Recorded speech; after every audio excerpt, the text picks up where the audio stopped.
Hi all, welcome to football arena. ഇന്നലെ നടന്ന കലാശ പോരാട്ടത്തിൽ ഏകപക്ഷീയമായ ഒരു ഗോളിനാണ് അർജന്റീന സ്പെയിനിനോട് പരാജയപ്പെട്ടത്. യമിയുടെ ഒരു തകർപ്പൻ പ്രകടനം ഇല്ലായിരുന്നുവെങ്കിൽ ഇതിനേക്കാൾ കൂടുതൽ ഗോളുകൾ അർജന്റീനയ്ക്ക് വഴങ്ങേണ്ടി വരുമായിരുന്നു.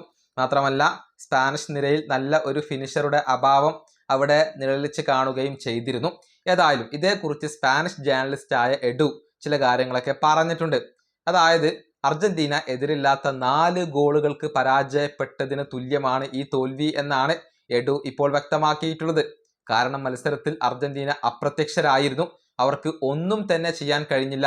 ഒരൊറ്റ ചാൻസ് പോലും ഉണ്ടാക്കിയെടുക്കാൻ അർജന്റീനക്ക് സാധിച്ചില്ല എന്നാണ് എഡു അഗ്യുറെ ഇപ്പോൾ പറഞ്ഞിട്ടുള്ളത്. അദ്ദേഹത്തിന്റെ വാക്കുകൾ ഇങ്ങനെയാണ്: ഈ മത്സരത്തിൽ അർജന്റീന ചിത്രത്തിൽ പോലും ഇല്ലായിരുന്നു.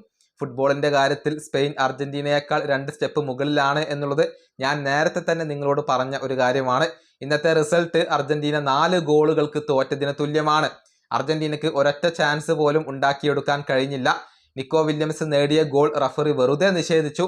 അത് ലോകം മുഴുവനും കണ്ടതാണ്. ഇതാണ് എഡു അഗ്യുറെ ഇപ്പോൾ പറഞ്ഞിട്ടുള്ളത്. അർജന്റീന പൂർണ്ണമായും നിരാശപ്പെടുത്തി. അവർക്ക് ഈ മത്സരത്തിൽ ഒന്നും ചെയ്യാൻ കഴിഞ്ഞില്ല എന്നാണ് എഡു ഇപ്പോൾ വ്യക്തമാക്കിയിട്ടുള്ളത്. ശരിയാണ്, അർജന്റീനക്ക് ഈ മത്സരത്തിൽ പ്രത്യേകിച്ചൊന്നും ചെയ്യാൻ കഴിഞ്ഞില്ല. മെസ്സിക്കും ഒന്നും ചെയ്യാൻ സാധിച്ചില്ല. അത്രയേറെ മികവേറിയ ഒരു ഫുട്ബോളാണ് സ്പെയിൻ ഈ കലാശ പോരാട്ടത്തിൽ കാഴ്ചവെച്ചത്. ഈ വീഡിയോ അവസാനിപ്പിക്കുന്നു. അടുത്ത ടീം കാണാം.